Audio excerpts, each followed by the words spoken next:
Okay, so today we're really going to focus on the domains of these functions. Do you remember if you just add them or subtract them or multiply them, you just have to overlap the parent domains? It's really easy. Let's do one. Write this one down, please. F of x equals 1 over x plus 2, and g of x equals x square root of x minus 4.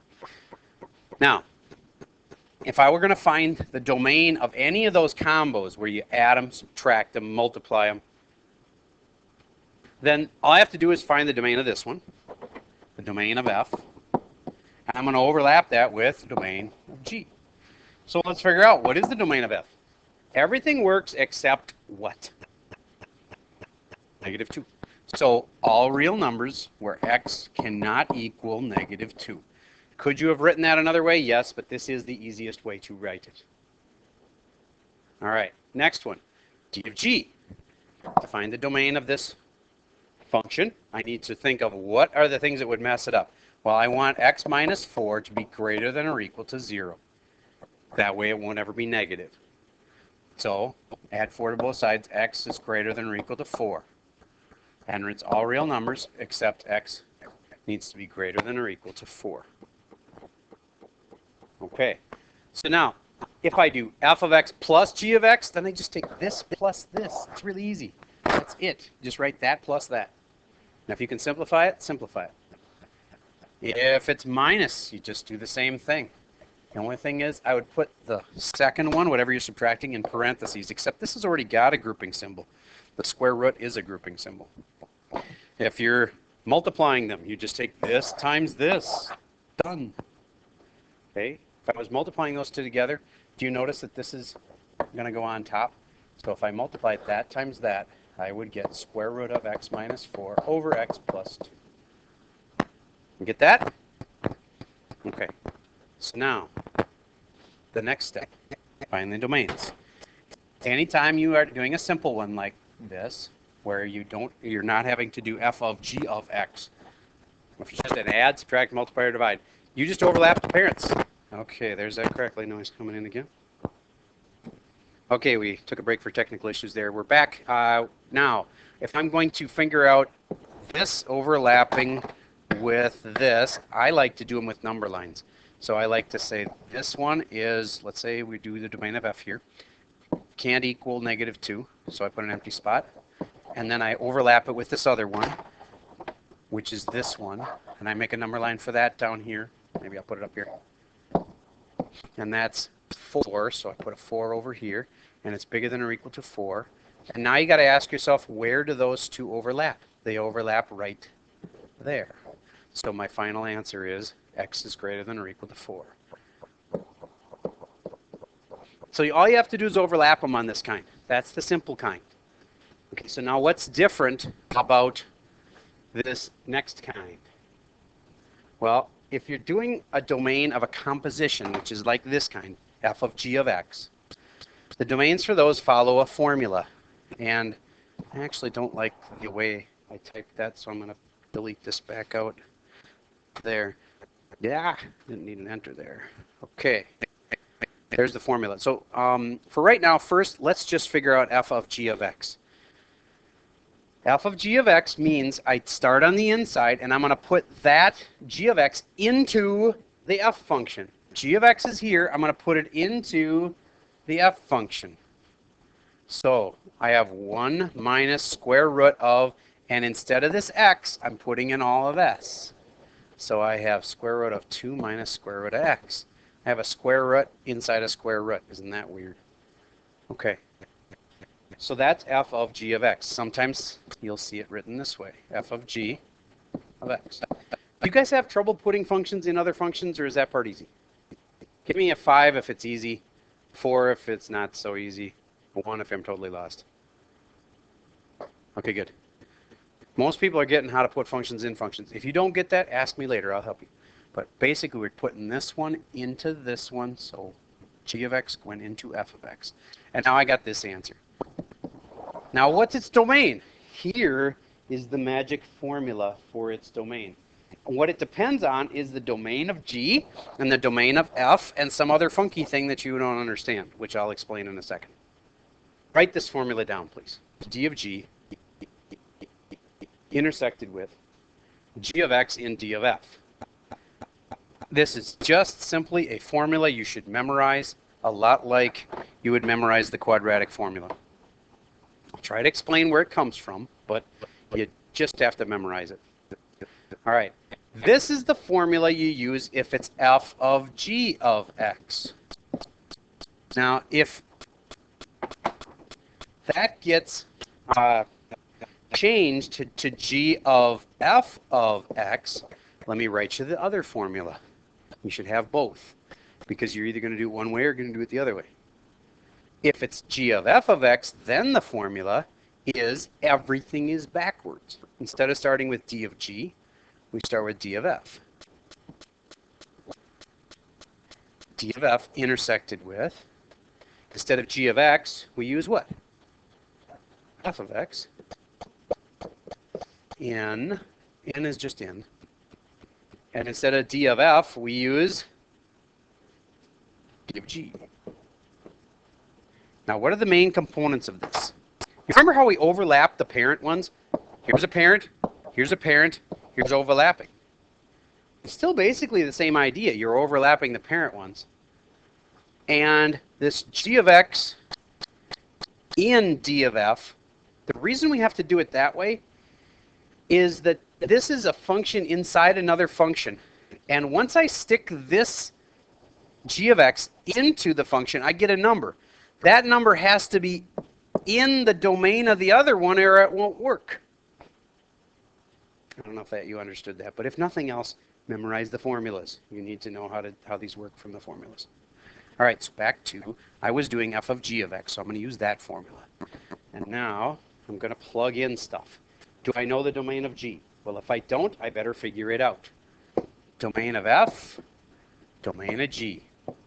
If I were you, when you have the test, the first thing I would do after they give me my functions is figure out the domain of each of the parent functions.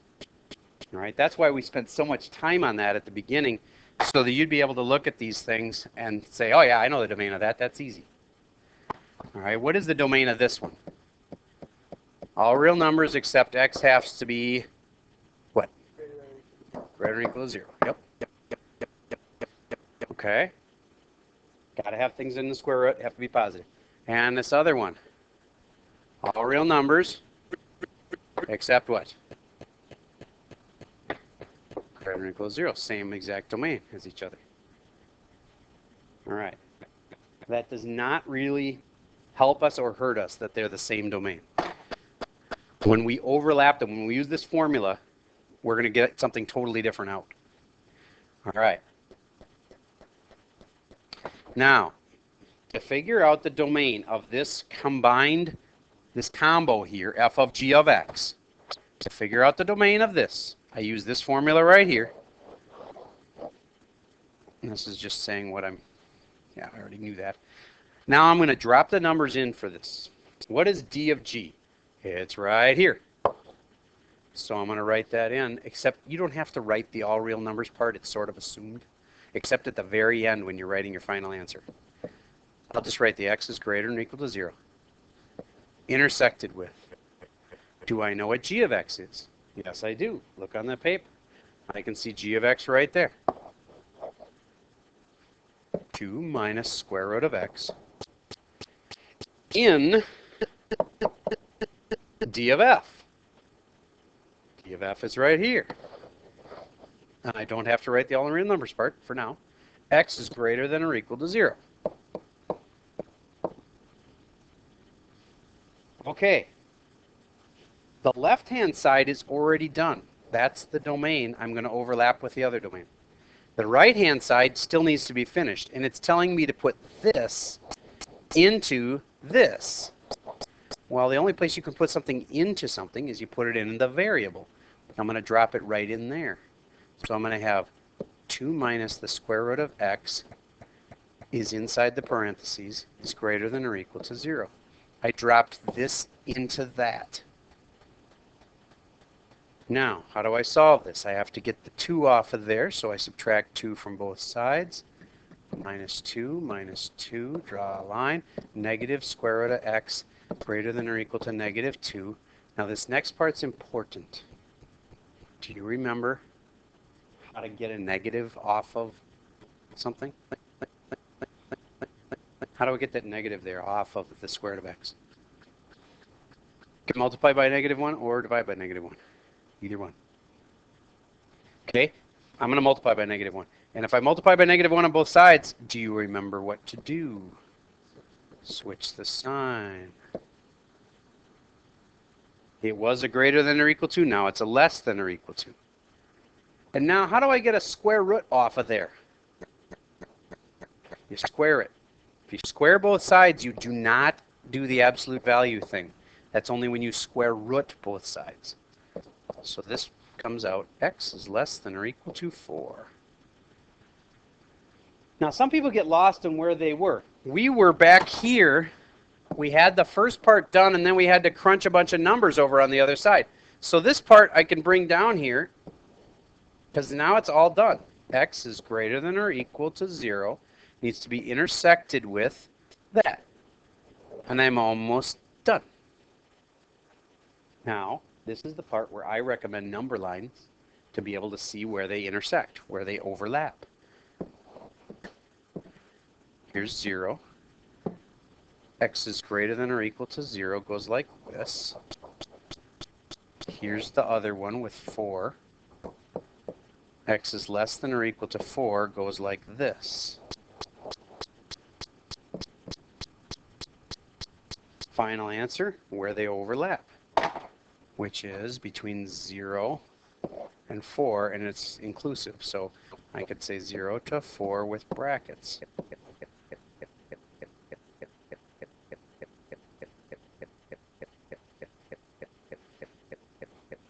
All right, so there's an example one.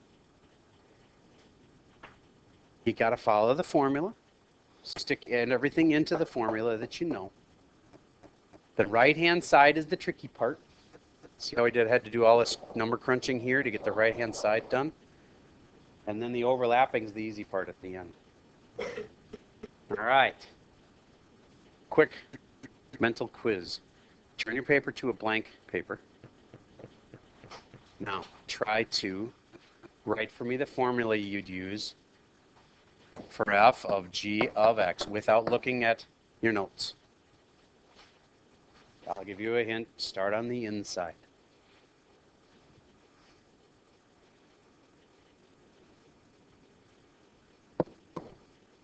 D of g is how it starts. Tell me the rest.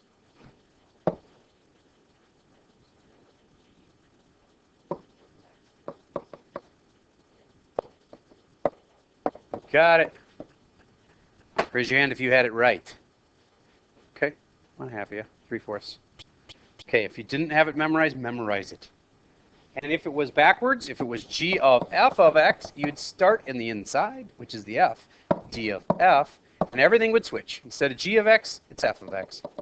And instead of d of f, it's d of g. All right, another tip. You can't do this unless you know d of g and d of f. And of course, they'll have to tell you g of x. They've always told you that. Okay?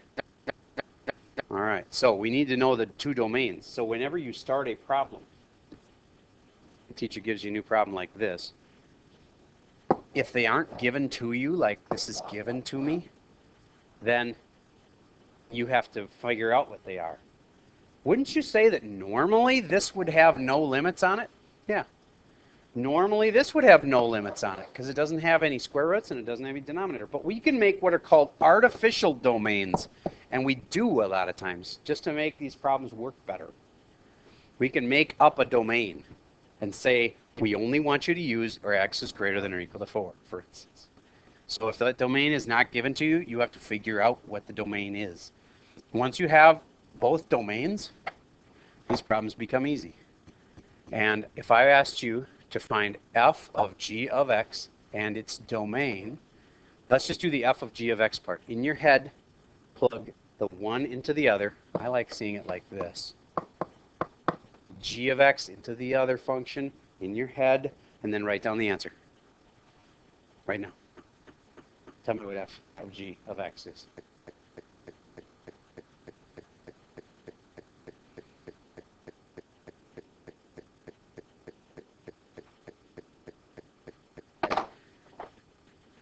So I like to take the f function, to leave an empty spot for the x, and then drop the g function into it. That goes in there.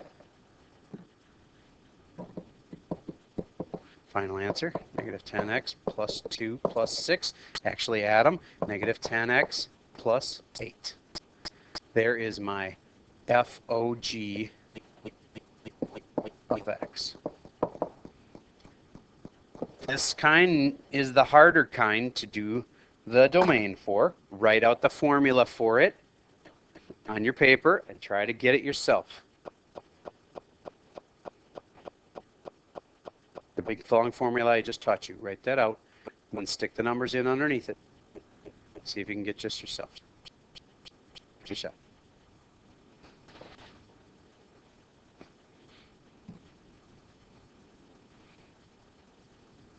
And remember, you don't even need the stuff I'm erasing here. You don't even need to have calculated f of g of x to get its domain. You can just go straight to the formula. D of g is what you should have started with.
Actually, I think I'm pretty much done. I just got to overlap my number lines. Here's 15. And less than 15, I need an empty circle there.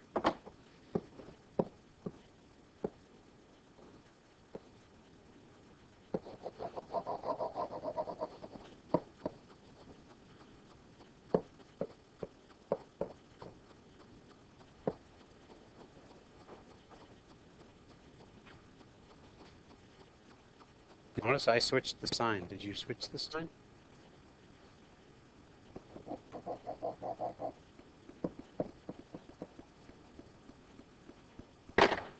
So where do they overlap? Right there. Negative infinity up to negative 3/5, and it works at 3/5. Raise your hand if you got the same thing as I did. Okay, good. All right, so one more thing. I want to actually do one of your homework problems with you. We're going to do number 15 out of your last night's homework. I wouldn't try to squeeze them in next to problem 15 because you just don't have room. So start another problem 15, and this is to do the domain, the part I told you to skip last night. So for the domain for 15, this is off page 124. I'll write it out for you here. We need to do the f of g of x one. Here's the formula for that. D of g intersected with g of x in d of f. And just so you know what the original numbers were, what was given for 15, f of x was 3x plus 2. And g of x was x minus 1. All right. Then remember what I said you're going to need to know domain of G and the domain of F to be able to do this. So I would go through and figure out domain of F right off the bat. What's the domain of F? Yep, I'm going to put a big R, all reals. It's the same thing as negative infinity, positive infinity. This other one, domain of G. It's also all reals. If you ever have two domains that are all real numbers, you're done. It's really easy. Because anything going into all real numbers is just going to be all real numbers. So this side, domain of G, is all real numbers. See, it's right there. So all real numbers here goes intersected with the other one, which, like I said, anything where this is, you're trying to go into all real numbers, which is the domain of F also, it means that this side's going to be all real numbers too. So it's all real numbers overlapping with all real numbers, which is all real numbers. Done. All right. Then for number 15, you're also going to have to do the other formula because we also did G of F of X. So here's that formula. It starts with D of F intersected with F of X in D of G. But we're going to have the same thing. It's all real numbers intersected with anything going into all real numbers is all real numbers, and you get all real numbers again. So your two domain answers are all real numbers and all real numbers. So number 15 was pretty easy. All right, number 16 is a little harder, so let me do that one with you. Number 16, off of your homework from last night. We're fixing it, or we're adding to it. First thing we do, write down the formula again. For F of G of X, it's going to be D of G, you always start on the inside, intersect with G of X in D of F. Notice it's got a D of G, it's got a D of F. Okay, then on this one, the domain of G on number 16, I better write down the both functions. F of X was X squared minus 1. And G of X, put that in blue, was 1 over X minus 1. Okay, thank you. And now I need to know the domains of each of those. This one, all real numbers. So domain of F, all reals. This one, domain of G. For this function right here, I can have everything except X cannot be 1. All reals, X cannot be 1. So now I got all the parts I need. I need D of G first, and that it just did. X cannot equal 1. Intersected with G of X. G of X is on the board here somewhere. There it is, 1 over X minus 1. In D of F. D of F is on the board here. It's all reals. What did I just say 2 seconds ago? Whenever you try to put something into all reals, what's the answer? All reals. Over here, not that the whole answer is all reals, but this answer right here will be all reals. Then it's X not equal to 1 overlapped with all reals. I like to draw a picture. It helps me. Empty circle at the 1. Everything works except 1. All reals looks like this, and it's everything darkened in. Where do they overlap? Basically, on that one. That's the one where both would work. So it's X, all real numbers, where X cannot equal 1 is my answer. That's my domain for F of G of X. This is getting to be very abstract. And there's really not a way to make it not abstract. I mean, I could make up a real world problem that we could do about it, but it won't take away the fact that it's kind of abstract. So, moral of the story, get this formula memorized. Always have the domains for both of the functions you're going to work with. You'll need both domains, and then just follow the formula. All right, last thing I want to do is start this worksheet with you. This worksheet is called Compositions of Functions, Worksheet A, for those following along at home. And to make your life just a little bit better, we are going to skip problem 1, so you may scribble it off completely. And we'll start with number 2. Also, the homework is to finish last night's book assignment by doing those domains. I already did a couple of them for you. Just to finish those off. And then a couple problems off of this. Okay, so skip the very first one, but you're going to need a lot of space for these. So you might not want to like scribble off the whole top section because you might need this whole page to do these for number 2. Then on the back side, flip it over because, again, today I talked a lot. You needed to hear what I was saying, but we're going to also skip number, I skipped 4 or 3. I think I skipped 4, so scribble off number 4 also. I can skip number 4. All right, now, the front side of this worksheet, the directions say find each of the following: f plus g, f minus g, f times g, and g over f. Then f of g of x, and then g of f of x, and the domain of each. I know it seems like a really big job, but it's really not that hard. All right, so let's just do that first one together. We skipped number 1, so we're doing number 2. Number 2 says f of x is square root of x, and g of x is 2 minus the square root of x. All right, so now, first thing they want me to do is, and I just do these, like make a nice little list of them, f plus g. Well, if you're just going to add this function and this function, you take that, you add them together. Square root of x plus, and in my opinion, a lot of mistakes are made right here. Need to put a parenthesis in. 2 minus the square root of x. Because it really doesn't actually hurt you on the plus one, but on the minus one, you'd have to have a parenthesis. Put the second one in parentheses. You make far fewer mistakes. Yes? I was doing question 1. Oh, man. Okay. So I will rewrite problem 2 on the board here. So the f of x was fine. I just goofed on the g of x. Okay, g of x is 2x plus 5. Thank you.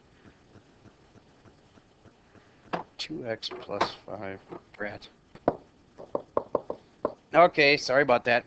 So to add f plus g, I just take the f1, which is right there, plus the g1, which is this. And I do recommend parentheses because on the plus one, it won't hurt you. Like I wouldn't mark that wrong if you didn't have the parentheses, or if you had the parentheses. But on the minus one, if you forget the parentheses, you will get it wrong. Because when I take square root of x minus 2x plus 5, do you see if I don't have the parentheses, it looks like only the negative applies to the 2x. If I put the parentheses in, you know that the negative goes on both of them. Okay, so just don't forget that. I'm trying to keep you guys, most of you are okay on the big picture stuff, but you're making little mistakes that cost you a problem here and there. That's one of them. Make parentheses on the second one. Okay, now I actually have to multiply it out to get rid of these parentheses. There's nothing to do here. It wouldn't have hurt to leave them. But this one, it's actually a problem. I got to do it. Square root of x minus 2x minus 5. There's my final answer for f minus g. I did f plus g. I did f minus g. Now I'm going to do f times g. And that's square root of x times, again, I'd use parentheses, 2x plus 5. And then should I multiply it out? Yeah, you really should. This does look weird, but 2x root x. And then I'm multiplying it by the other one also, which would be 5 root x.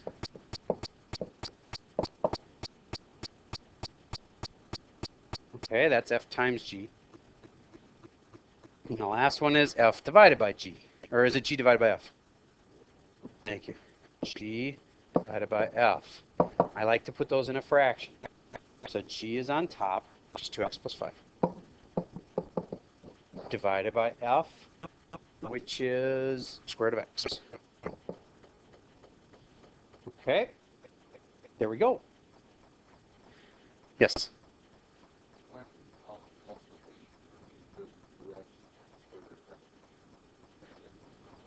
Nope. X times the square root of x does not, here's a way to know for yourself whether or not that would work. Let's say I had 5 times the square root of 5. Would that be equal to like 5? No. 5 times something is going to make it bigger, right? So it's not just 5. So this you can't simplify to be just x. What you're thinking of is when you square and then you take the square root of that, that's different. Okay, so on this one, I've got all my add, subtract, multiply, and divide done now. I got to find their domains. It seems like I got to do a million of them, but the thing is, all of these are the same, and sometimes the fourth one's the same too, but this one's the same as this one, which is the same as this one. They all have the same domain, which is just overlapping the two parent domains. All right, so go back, and I need the domain for these guys. This one's got a domain, domain of f. If this parent's domain is x has to be greater than or equal to 0. I know that because that's the way we set up square roots.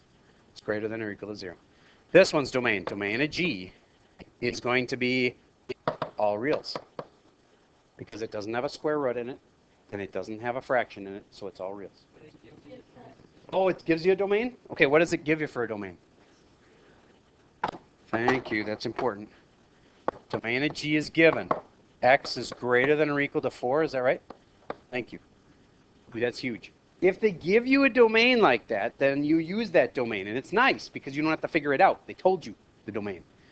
Now, I know this would normally be all real numbers, but if we give you an artificial one, just use that.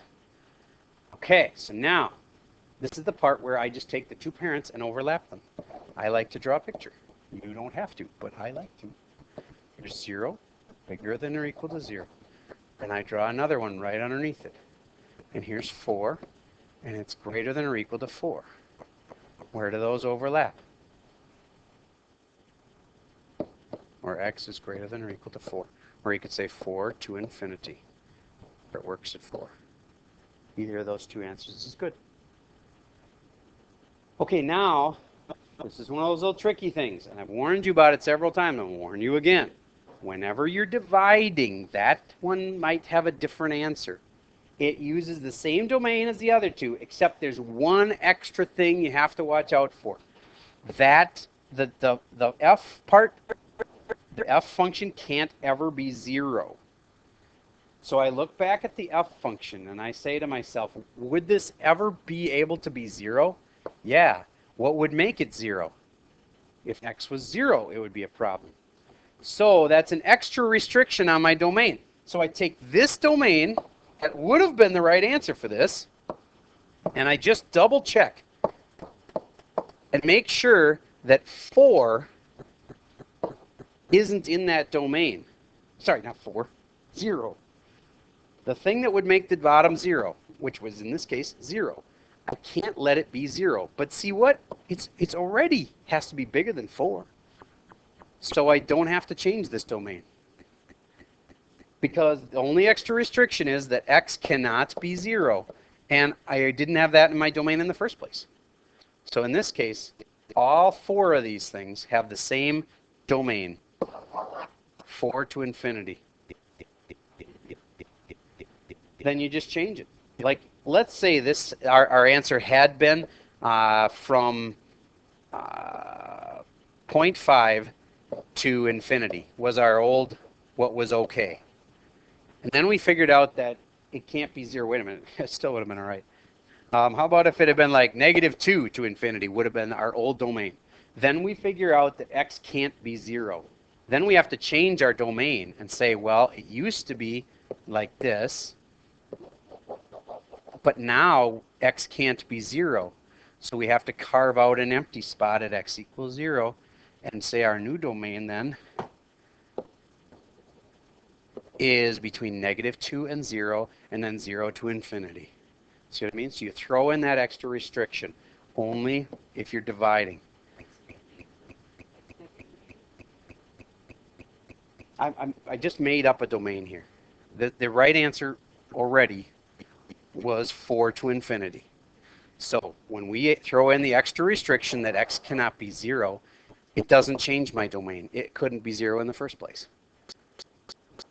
So in this case, all the top 3 and the last one, all the domains are the same. Okay, we haven't even done one yet like we learned today. Now we're going to do that part. For f of g of x, hopefully by now you've got that formula memorized.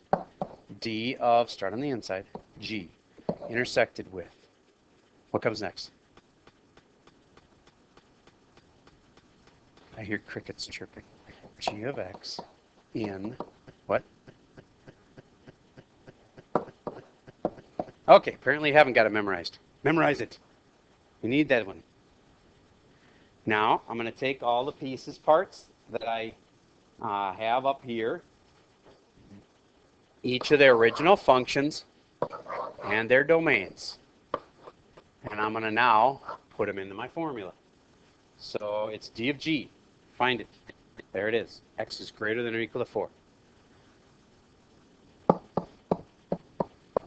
Intersected with g of x. I look for it. G of x is 2x plus 5. In d of f. D of f is x is greater than or equal to 0. Now, the left side's already done. I'm just going to keep copying it down so I don't forget that it's there. Now I got to put 2x plus 5 into this, so it'll be 2x plus 5 is greater than or equal to 0. Then I'm going to solve that down. Subtract 5 from both sides. 2x is greater than or equal to negative 5. X is... Oh! Do I have to switch sign or not? Nope. Because I'm not dividing by a negative. I'm dividing by 2. And then I bring this other side down. And there's my answer. I have to overlap this one and this one. And now I make 2 number lines the way I like to do it. Here's 4. Here's x is greater than or equal to negative 5 halves. Here's negative 5 halves.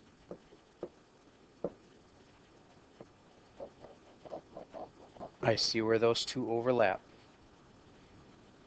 And they overlap between here and here, so it's negative 5 halves. 2, 4, bracket, bracket.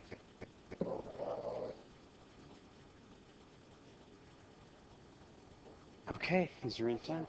Uh-oh. Uh-oh.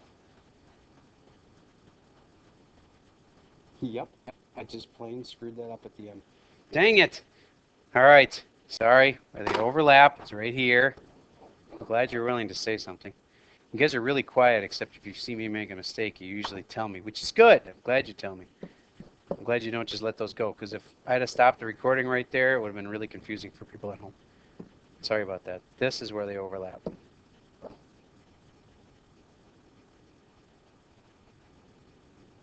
You know, once again, I find that if I usually make this step right here, I tried to skip that step and write an answer. I'm hoping that by you seeing when I make my mistakes, that they are oftentimes because I didn't show my work right. I skipped a step. That's when you're going to make mistakes too, is if you skip a step. Just try to do every single step. Even though it takes a lot of paper, you'll make less mistakes. But we also, in our grading system, you know, when you make a mistake, you don't automatically lose a grade. You can get 1 wrong in the R2 section and 1 wrong in the R3 section and still get a 95%, which is pretty good. Just like this. You won't have to figure out like 10 things. It'll say figure out f of g of x and its domain. That's a typical question. Or g of f of x and its domain. Okay. So yeah, these would be, it's too big. You wouldn't have that many things to do. This is just like a lot of practice on, yeah. Anyway, I am cutting it down for you. You were aware. I'm only asking you to do half of what was on the worksheet. So that should make it much more reasonable. Okay? All right, that's enough for now.